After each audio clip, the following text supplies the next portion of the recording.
a pie, a porch, a man who had forgotten how to expect good things, a woman who had already decided, months before he caught up, that she was not going anywhere. A room above a hardware store in a town that had seen better decades and was not ashamed to say so. And one line, spoken on a Tuesday in November, half as a joke and half as a door swinging open, that changed the arithmetic of everything. That is where we are going, but first we have to go back to before he knew any of this was coming. Back to a man named Elias Croft, standing at the window of a room he had rented to someone else for 6 years running, watching the first snow of the season fall on a town called Harrow, Colorado, in the autumn of 1887, and feeling, with the particular satisfaction of a man who has confused stillness with peace, that everything in his life was exactly as it ought to be. He was wrong, but we will get to that. Elias Croft was 51 years old that November, which in Harrow meant he was old enough to be respected and young enough that people still expected things of him, a combination he found exhausting. He had come to Harrow in 1871 with his wife Clara and a wagon full of lumber, nails, and the kind of optimism that the Rocky Mountain air either rewards or grinds to powder. In his case, it had done both, in sequence. He had built the hardware store on Meridian Street with his own hands, and then he had built the 2 rooms above it, and then he had built a life inside all of it that was orderly and purposeful and, after Clara died of a fever in the winter of 1879, very, very quiet. He did not mope. That is important to understand. Elias Croft was not a man who moped. He grieved properly, with dignity, and then he put it away and went back to work, and the work was good, and the town needed him, and 8 years had passed in this manner, and he had come to understand that this was simply what his life was now. A store, 2 rooms to let, a dog named Pepper who was getting old and slept by the stove, and occasionally looked up at Elias with an expression that suggested she found his reasoning insufficient, though she never said so directly. The rooms above the store had housed, over the years, a succession of tenants who were mostly decent and occasionally troublesome. A surveyor who paid on time but cooked things that smelled like a disagreement. A telegraph operator who was transferred to Denver after 8 months and left behind a rocking chair and a half-finished letter he never came back to claim. A young couple, newly married, who stayed for 2 years and then bought their own land and moved 4 miles east. And Elias had been glad for them in the straightforward way of a man who keeps his gladness clean and simple and does not let it get complicated. The room had been empty since July. It was a good room, south-facing windows, a small iron stove that drew well, a writing desk that Clara had refinished the year before she died, running her hand along the grain of the wood with the particular attention she gave to things she wanted to last. Elias had left the desk exactly where she put it. He told himself this was because it was a sensible place for a desk. Pepper looked at him when he said this. He did not elaborate. He had posted the notice in the window of the store on a Monday in late October. Room to let. 10 cents a night or $2 the month. Inquire within. He had written it in his careful, square handwriting and taped it to the lower left corner of the glass, where it would be visible but not ostentatious, because Elias Croft did not do ostentatious. He had tenants by the end of the week, he expected. Harrow was not a large town, but it was a growing one, and there were always people passing through or settling in who needed a clean room at a fair price. What he had not expected was Margaret Voss.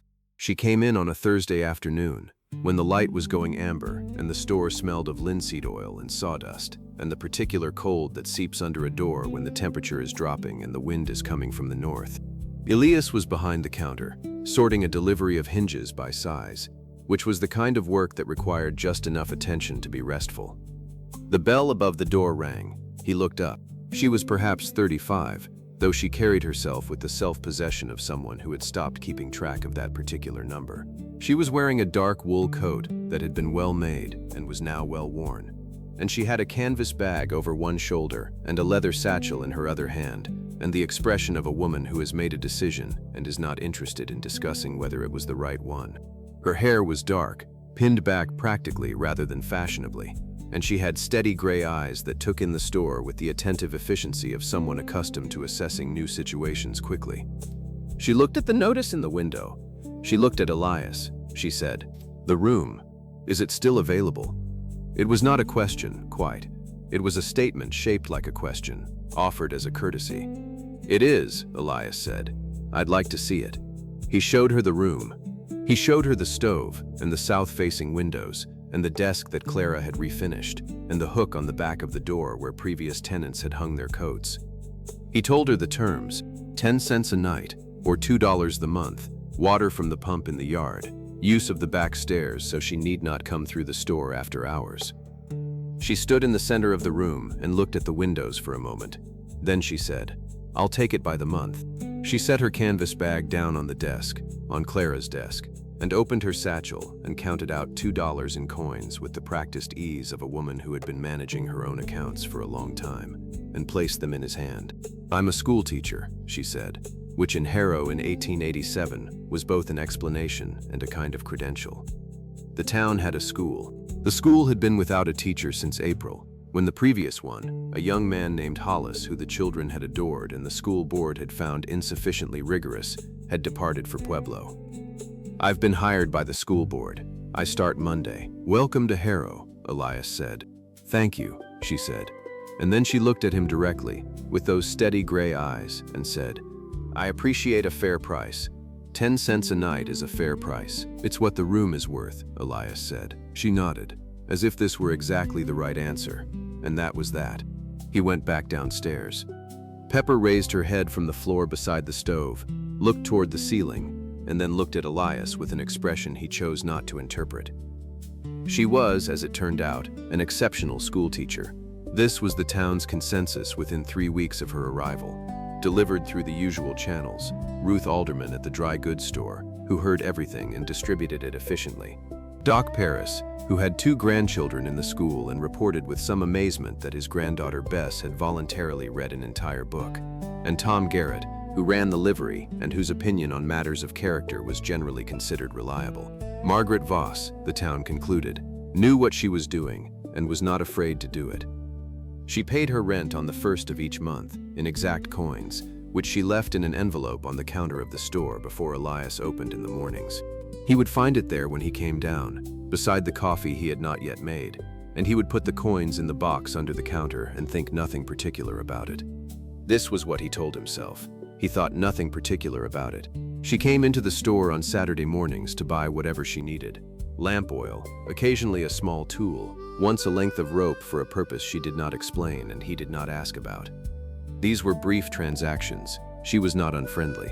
She was simply efficient, and he was the same, and they got along in the way of 2 people who respect each other's time and have no need to fill silence with noise. This went on through November and into December, and Elias noted with the satisfaction of a practical man that she was a good tenant, quiet, tidy, paid on time, did not complain about the cold in the mornings before the stove had caught. He noted this and filed it away and did not examine it further. It was on the 2nd Saturday of December that the pattern changed, though he did not recognize it as a change at the time. He recognized it later, much later, after considerable deliberation and a conversation with Pepper that he would take to his grave. She came in that Saturday morning as usual, but instead of her list of items, she set a small covered dish on the counter. It was a tin plate with a cloth over it, and it smelled like apples and cinnamon and something warm and generous that had no business being in a hardware store at 8 in the morning. "I made too much," she said. "Apple cake. I thought you might want some." He looked at the dish. He looked at her. "You didn't have to do that," he said. "I know," she said. And then she bought her lamp oil and left. He ate the apple cake at the counter while Pepper sat at his feet and watched him with the focused attention of a creature who has decided that patience is a form of argument. It was the best apple cake he had eaten since Clara died. He thought about this for a moment, and then he put the thought away and went back to sorting inventory. The following Saturday, she brought bread. The Saturday after that, a small pot of preserve she had made from dried fruit she'd ordered from the general store in Pueblo.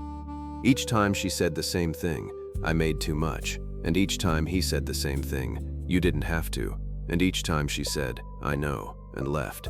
By January, James Croft had developed the habit of having the counter clear on Saturday mornings. He told himself this was tidiness. Pepper had stopped bothering to look skeptical. She had moved on to a more advanced form of commentary, which was simply staring at him until he felt it necessary to explain himself to a dog. The town, of course, had noticed.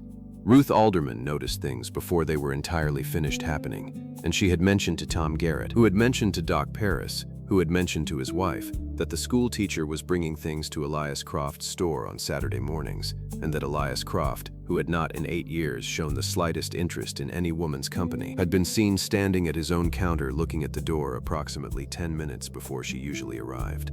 This information traveled through Harrow with the efficiency of a well-maintained telegraph line, and the consensus was forming, as town consensuses do, before either of the principals had formed any consensus of their own.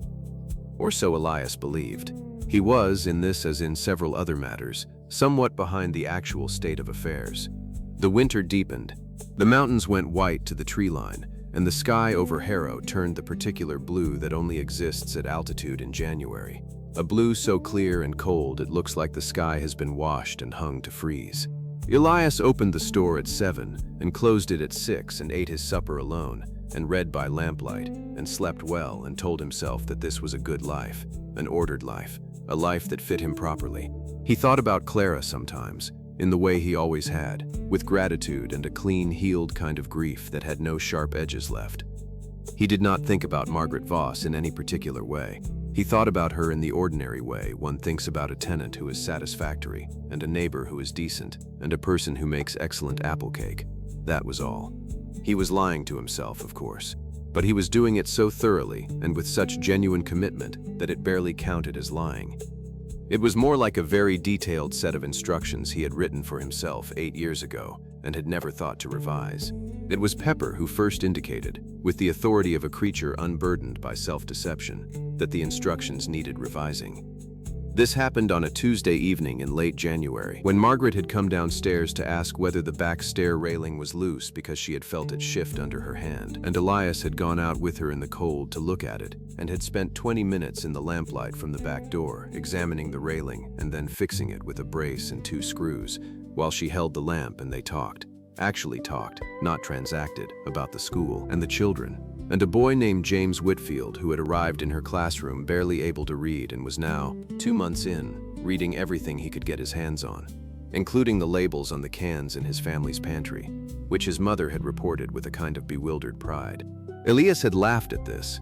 It was a real laugh, not a polite one, and Margaret had smiled. The real smile, the full one, the one that reached her eyes and stayed there a moment, and said that James had informed her that the label on a tin of condensed milk contained 4 words he had not previously known, and he had written them all down. They stood in the cold for a moment after the railing was fixed, and the lamp made a small circle of warmth in the dark, and neither of them moved immediately toward the door. "Thank you," she said, "for the railing." "It needed doing," he said. She went inside. He stood in the cold for another moment, holding his screwdriver, and then he went back into the store. Pepper was sitting in the middle of the floor, looking at him.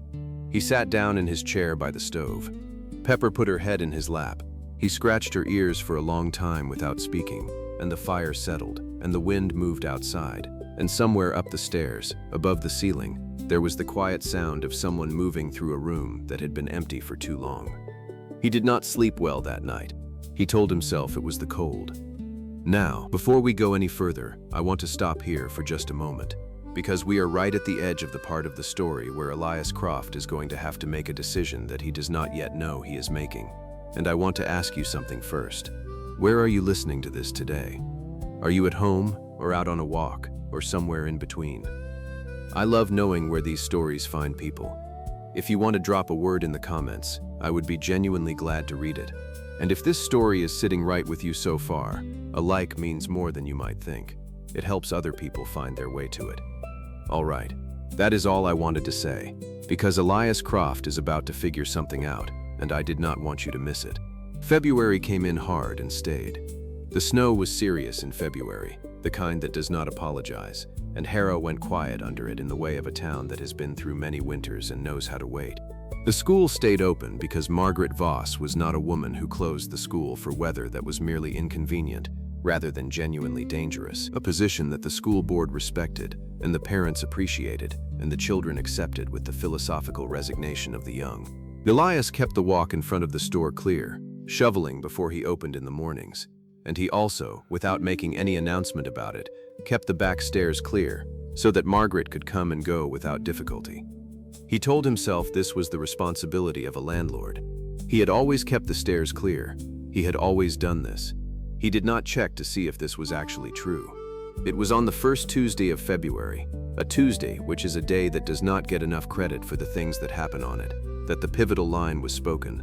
Elias was behind the counter, and Margaret came in from the back stairs rather than the street because the wind was particularly disagreeable that morning, and she was wearing her coat and her good wool scarf and carrying her satchel, and she stopped at the counter and said she needed a box of tacks for a display she was putting up in the schoolroom. He found the tacks, he set them on the counter. She paid for them. And then she said, in the tone of someone making an observation rather than a complaint, "I was thinking I might stay through the summer, if the room is still available." "The room is always available," he said, which was not precisely true. He had other inquiries, 2 of them, from a man who worked at the mill and a young woman who had come to Harrow to be near her sister. But it was what came out of his mouth, and he did not take it back. She looked at him with those steady gray eyes. "That is good to know," she said.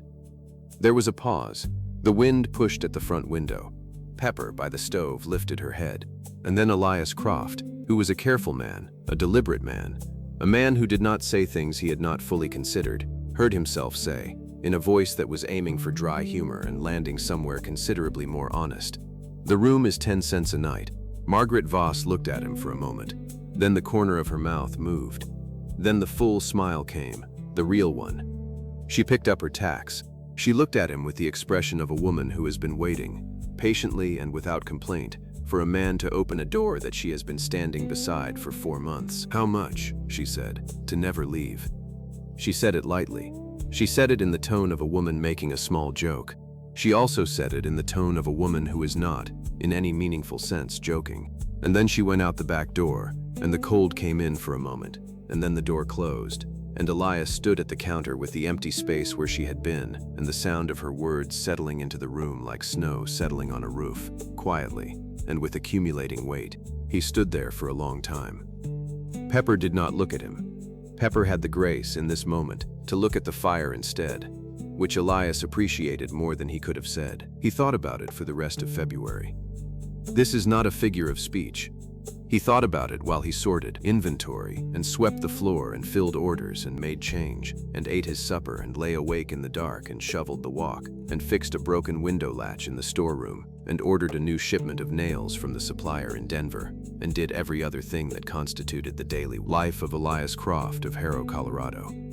He thought about it the way he thought about a shipment that had gone missing, or a price that did not balance, or a problem in the structure of a shelf, thoroughly, methodically, turning it over from every side, looking for the flaw in it, because Elias Croft was, at bottom, an arithmetic man. He kept his books in a clean hand. He knew what everything in his store cost him, and what it was worth, and what a fair price was, and he had built a reputation over 16 years on never once charging a man more than a thing was worth. And this reputation was the thing in his life he was quietest about and proudest of. He had a ledger for the store, and a ledger for the rooms, and though he would not have called it that, a ledger for himself. And in that third ledger there were entries he had made in 1879 and had never once gone back to check. 51, said the ledger. 35, said the ledger. 16 years, said the ledger, is a long column of figures, and at the bottom of it is a woman of 50 who is married to a man of 66, and he is slowing, and she is not, and the arithmetic does not come out in her favor. He had done this sum before. He had done it, in fact, on the second Saturday of December, sitting at the counter with a plate of apple cake in front of him. And he had done it so quickly and so quietly that he had not even noticed himself doing it, the way a man does not notice a habit he has been practicing for 8 years. He had done the sum and gotten the answer and put the answer away and gone back to sorting inventory. And the answer was, no, not for you. That column is closed. The trouble, and he could not get around it, was that Margaret Voss had just proposed a different sum. He tried, that February, to find the error in her figures. This is what a careful man does. He did not think, I would like this. He thought, is this correct? He sat by the stove in the evenings with Pepper's head on his boot and worked the problem. She was 35. She had been in Harrow 4 months. She did not know what he was like in the winter of a bad year, when the orders were slow and he went quiet for days at a stretch. She did not know that he still, some mornings, set out 2 cups before he remembered. She did not know how much of him was already spent, and he had a suspicion, a real one, not a self-pitying one. That a woman who did know these things might reasonably revise her position. And there was the other figure, the one he circled and would not land on. She was a school teacher. She had a profession and a wage and a room of her own and the respect of a town. And every one of those things, in 1887, in Colorado, in a place with a school board made up of men who had opinions about the moral atmosphere in which children were instructed, was held on a thread. A married woman did not teach. That was not a law. That was something better enforced than a law. It was a custom, and customs do not have to be written down to be obeyed. If she married him, she would give up the schoolroom, and the schoolroom was where James Whitfield had learned to read the labels on the cans in his mother's pantry. And Elias Croft had spent an evening laughing about that in the lamplight, and had not stopped thinking about it since. So there was the ledger. On one side, a man of 51 with a store and 2 rooms and a dog. On the other side, a woman's whole profession and 15 years and a town's opinion and the plain fact that she could do better and everyone knew it. He worked the problem through February and he could not make it come out. Pepper, it should be said, had a different view. Pepper's view was that the man had a warm stove, a good roof, and a woman upstairs who had asked him a direct question and been left standing, and that whatever he was doing down here in the evenings with his eyebrows was not, in any useful sense, an answer. Pepper expressed this view by sighing at intervals. Elias told her once, out loud, that she did not understand the situation. Pepper did not dignify this. He thought about Clara too. He had expected this to be difficult and found, to his surprise, that it was not. He had expected guilt and got something else entirely, a memory, sharp and unwelcome and undeniable, of Clara Croft standing in the doorway of the storeroom in the 2nd year of their marriage with her hands on her hips, watching him take 4 hours to decide whether to order a 2nd crate of window glass, and finally saying, in the tone of a woman who loved him and had reached the end of a particular rope, "Elias, you are not deciding, you are enjoying the deciding. There is a difference, and I would like you to learn it." He had laughed at her then. He did not laugh, sitting by the stove 8 years after her death, when the sentence came back to him whole, in her voice, with the exact impatient warmth she had put on it.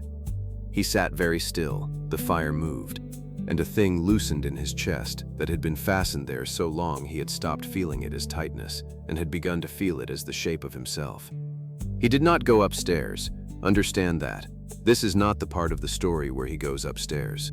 He sat there, and he understood something, and then he did what he had done with everything he had ever understood, which was to set it on the shelf and consider it further.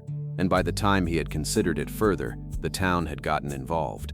It began, as these things do in a town of that size, with a kindness. Ruth Aldren came into the hardware store on the last Thursday of February to buy a stovepipe elbow she did not need, and she stood at the counter with it in her hand for a while, turning it, and then she said, "Elias, I am going to say a thing and you are going to let me say it." "That has generally been the arrangement," Elias said. The board met Tuesday. Ruth set the elbow down. Cyrus Bell brought up the teacher's lodging. Elias did not move. "Her lodging, above a store," Ruth said, "belonging to a man who is not married and is not her kin, with a back stair she uses at hours when respectable people are asleep." She said this in the flat voice of a woman reciting an argument she found tedious and could not afford to find tedious out loud. Nobody said a word against her. I want that clear. Doc Paris said she was the best teacher this town has had, and Cyrus Bell agreed with him. It is not about her conduct.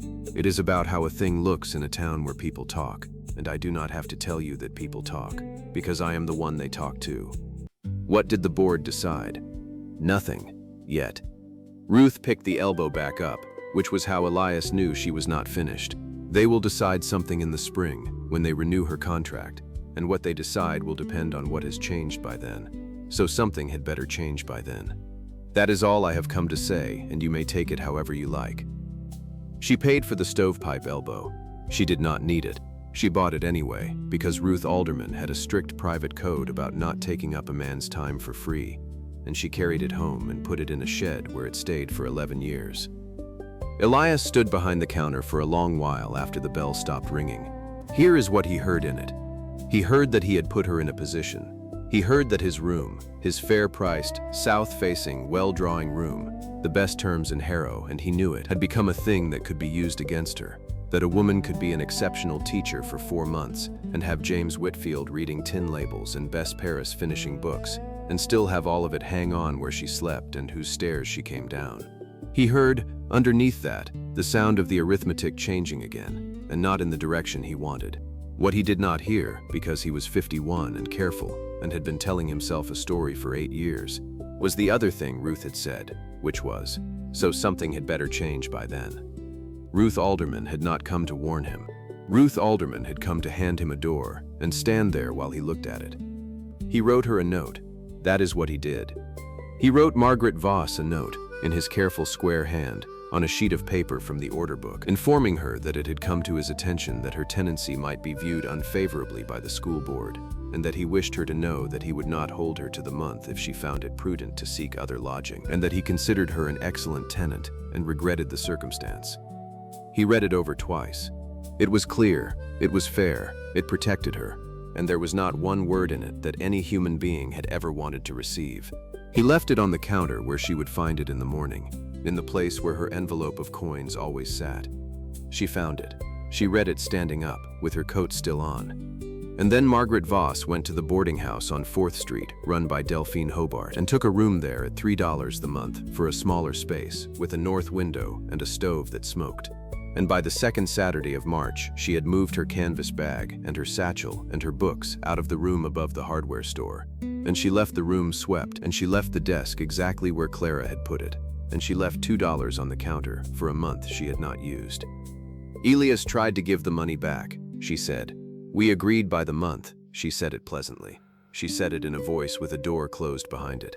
The Saturday gifts stopped, not pointedly. She still came in for lamp oil, still said good morning, still paid in exact coins. But the covered dish did not come, and neither did the bread, and neither did the small pot of preserves, and the counter that Elias had been keeping clear on Saturday mornings for a reason he had described to himself as tidiness, stayed clear all spring, and stayed clear in a way that he found, by the 3rd week, physically difficult to be near. Pepper stopped waiting by the door at 10 minutes to 8. This took her about 4 weeks. Elias watched it happen and did not say anything to her about it, and she did not say anything to him. The school board renewed her contract in April without discussion. The matter of the lodging had resolved itself, Cyrus Bell said, and the town agreed that it had, and everyone was pleased with how sensibly it had all been handled. And Elias Croft stood in the back of the room at the meeting and listened to a group of decent men congratulate themselves on a problem he had solved by mail. Nathaniel Pryor began calling on her in May. I want to be careful here, because it would be easy to make Nathaniel Pryor into something he was not. He was 42 years old. He owned a third of the mill on the north side of Harrow and was in the process of buying another third. He had lost a wife to childbirth in Kansas 11 years before and had not remarried. And he was sober and pleasant and read books and had the sort of clean, unhurried manners that make a man seem taller than he is.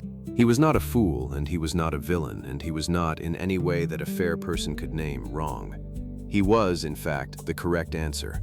Every figure in the column came out right. He was 7 years older than her instead of 16. He had money that was still growing rather than money that had stopped. He could give her a house with a porch and a kitchen with a window over the basin. And if she gave up the schoolroom for him, she would at least be giving it up for something the town could point to and understand. He walked her home from the Sunday service in May, twice, and in June, 4 times. And by July it had stopped being news and started being a fact. Harrow, which had spent the winter arranging Elias Croft and Margaret Voss into a shape it found charming, rearranged itself in about 6 weeks. Ruth Aldren did not participate in this. Ruth Aldren sold thread and said nothing and looked at Elias when he came in with an expression that could have stripped paint. Elias kept the store. He opened at 7 and closed at 6. He filled orders and made change and ordered nails from Denver and repaired a wagon jack for Tom Garrett at no charge. And he did not take the notice out of the window because he had never put it back in. The room above the store stayed empty through the spring and through the summer. 2 people asked after it. He told them both it was not available. He did not examine why, and there was nobody left in the building to look at him about it except Pepper, who had gotten old that year in a way he did not like to think about, and who now spent most of the day asleep by the stove and no part of it waiting by the door. The room stayed empty. Clara's desk stayed where it was. Once, in August, Elias went up in the middle of a Tuesday afternoon for no reason he could name, and stood in the doorway looking at the south-facing windows and the swept floor and the hook on the back of the door. And he stood there until he heard the bell ring downstairs, and then he went down and sold a man a bucket. And here is the thing about Elias Croft that you have to hold on to, because it is the whole story. He was not being noble. He believed he was. He had told himself a version of events in which he had stepped aside for her sake, released her to a better arrangement, protected her position, and behaved throughout with restraint and decency and good sense. And every part of that was true, and the sum of it was still a lie. Because underneath all of it was a 51-year-old man who had done a piece of arithmetic in 1879 and had never once, in 8 years, gone back to check the figures. It was Tom Garrett who checked them for him. This happened on the 9th of October, in the livery, where Elias had come to see about a hinge on the tack room door. It was cold enough for breath, and the aspens up the draw had gone the color they go. Tom Garrett held the lamp while Elias worked, which was the reverse of the arrangement they usually had. And after a while, Tom said, "The teachers had a letter from Canyon City." Elias kept working. "Has she? School there wants her. More money, a proper schoolhouse with 2 rooms, and they will take her in January if she says yes by the 1st of the month." Tom shifted the lamp. "Board here can't match it. Cyrus Bell has been trying since Michaelmas, and he can't match it, and he told me so himself and asked me not to repeat it, which is why I am telling you and not the whole town." Elias set the screwdriver down on the sill. "She'll go then. Maybe." Tom Garrett was not a talkative man, and he was reaching now, past the end of what he was comfortable saying, and he did it anyway, which is a thing worth more than most speeches. Priors asked her. Twice, the way I hear it. She has not said yes, and she has not said no, and a woman does not leave a question standing that long unless she is waiting on some other question to get asked first. He let that sit. Then he said, "You have got until the 1st of December, Elias. That is not me guessing. That is a date on a letter." Elias Croft picked up the screwdriver and finished the hinge, because his hands knew what to do and the rest of him had gone completely silent. And then he walked home down Meridian Street in the cold with his coat open, and he did not notice the cold, and he did not notice the walk, and he came into the store and sat down in his chair by the stove without taking off his hat. Pepper got up. She was old, and it took her a while, and it plainly cost her something, and she came across the floor and put her head in his lap, and Elias Croft sat there with his hand on his dog's head and did, for the first time in 8 years, an honest sum. He did it out loud, which he had never done, and he did it in the plainest terms he could find, because he had spent his whole life believing that a fair price is a thing you can say out loud without flinching. Here is what he had been charging her, he said. He had been charging her 15 years. He had been charging her a schoolroom.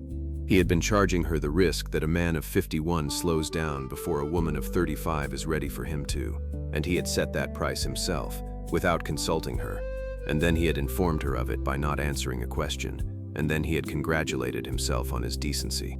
And here, he said, is what she had actually asked. She had not asked him to promise her 30 years. She had not asked whether the column came out even. She had stood in his store on a Tuesday in February with a box of tacks in her hand, and asked him what it would cost to stay, and he had priced a thing that was not for sale, and she had waited 9 months for him to notice the error. "I have been keeping her books for her," he said, to a dog, without her permission, and getting them wrong. Pepper did not lift her head. Pepper had known this since January, and had, at some personal cost, refrained from saying so. It was the 2nd Tuesday of November. It had snowed the night before, the first real snow of the season, and it lay on Harrow the way that first snow does, making everything look newer than it was. Elias Croft opened the store at 7, as he had every day for 16 years. At 8:30 he turned the sign around, which he had done perhaps 4 times in that entire span, and he put on his coat, and he stood for a moment at the counter with his hands flat on the wood. Then he walked up 4th Street to Delphine Hobart's boarding house. She was on the porch. This is the part I have been waiting to tell you. She was on the porch in her shirt sleeves in November with flour to the wrist, and there was a pie set out on the rail to cool in the cold air, and she had the look of a woman who bakes when she is trying not to think about a letter. And when she saw him coming up 4th Street with the snow on his shoulders, she went very still. He stopped at the bottom of the steps.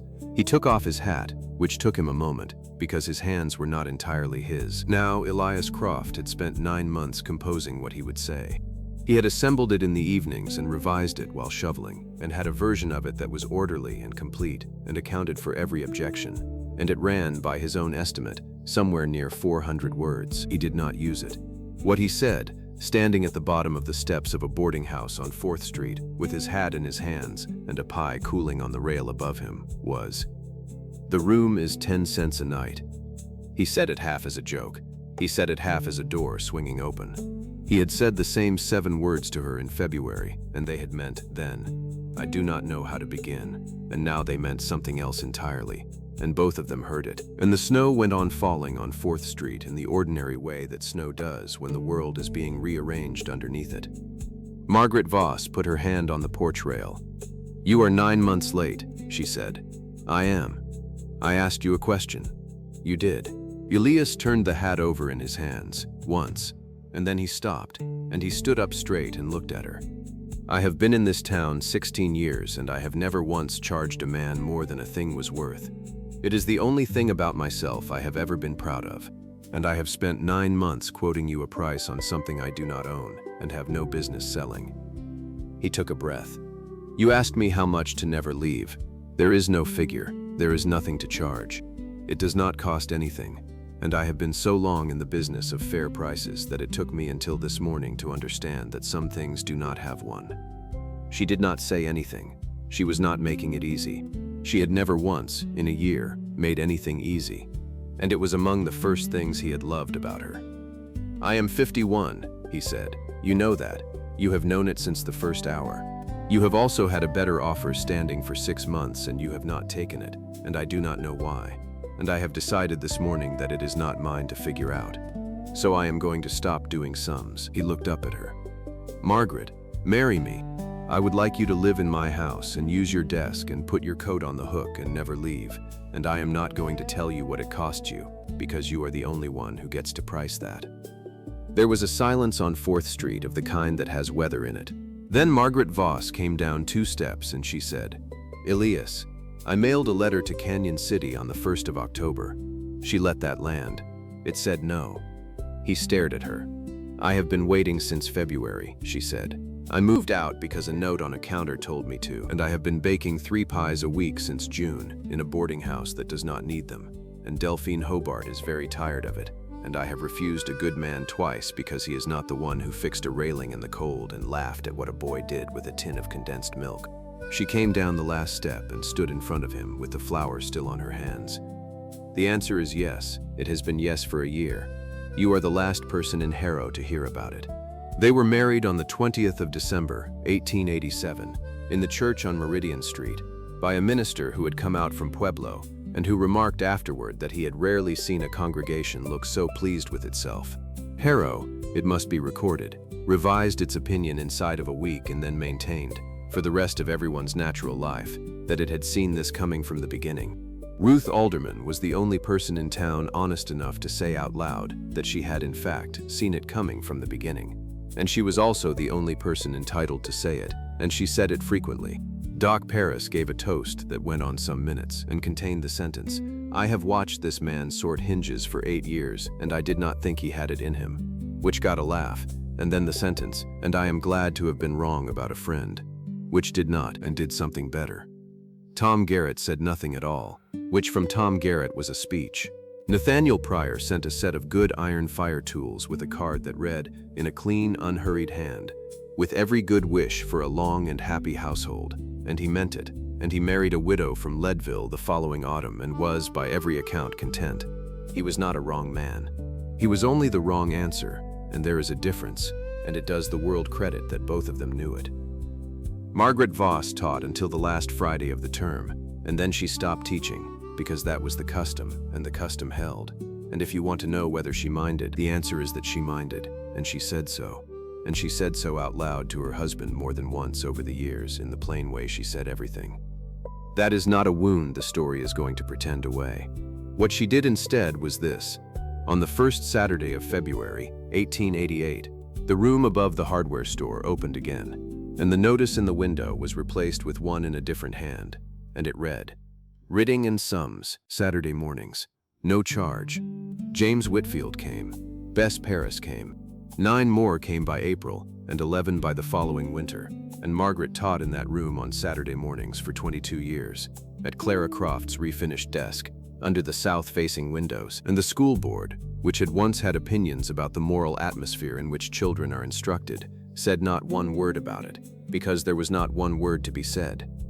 There was a daughter in 1889. They named her Ellen. Elias Croft was 53 years old when he first held her, and he wept without dignity in front of Doc Paris, who had the professional courtesy to look at the wall. Pepper lived to see her, not by much. She died in the spring of 1890, by the stove, in the middle of a Tuesday afternoon, having spent the last year of her life being climbed on by a child, and enduring it with the patience of a creature who considered the entire situation her own doing, which, on the evidence, it partly was. They bought a house in 1891, 100 yards up Meridian, with a porch that took the western light. The store stayed the store. The room above it stayed the room. And every year on the 20th of December, for 31 years, Margaret Croft left an envelope on the counter of the hardware store before her husband came down in the morning, in the place where the rent had always sat. And inside the envelope was 1 dime. He never spent it. He put each one in the box under the counter. And when he died in 1922, at the age of 86, in his own bed, in a house with a porch, with his wife's hand in his and his daughter in the room, there were 31 of them in that box, and Ellen Croft found them and did not need to ask. Now, you have been with me a while, and I want to say the last of this plainly, because it is the part I actually think about. Elias Croft's error was not that he was cautious. Caution is not a sin.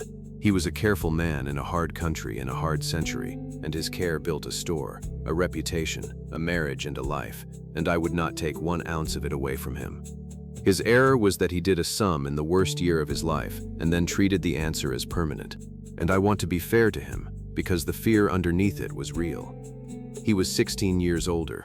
That is not nothing. There would come a day when she was strong and he was not, and there did, and she was there for it, and it was hard.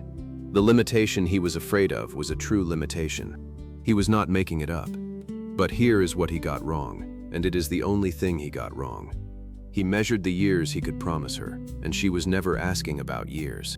She was asking about a room with south-facing windows and a man who fixes a railing in the cold and laughs at the right things. He was pricing the length of it. She was pricing the quality of it. Those are 2 different columns, and they do not convert. And he spent 9 months trying to make one balance the other while a woman stood on a porch with flour on her hands, waiting for him to look up from the book. I have told a great many stories in my time, and if there is one pattern that has stayed with me, it is this one. Almost nobody talks themselves out of love. What they talk themselves out of is deserving it. They run the figures, and the figures say no, and they mistake the arithmetic for an answer when it was only ever a fear wearing a respectable coat. So let me say this to you, wherever you are, whatever you are doing while you listen. If there is something in your life you have already decided is closed, a door, a person, a possibility you priced out years ago in a bad season and have never once gone back to check, go back and check the figures. You may have been carrying a wrong number for a very long time.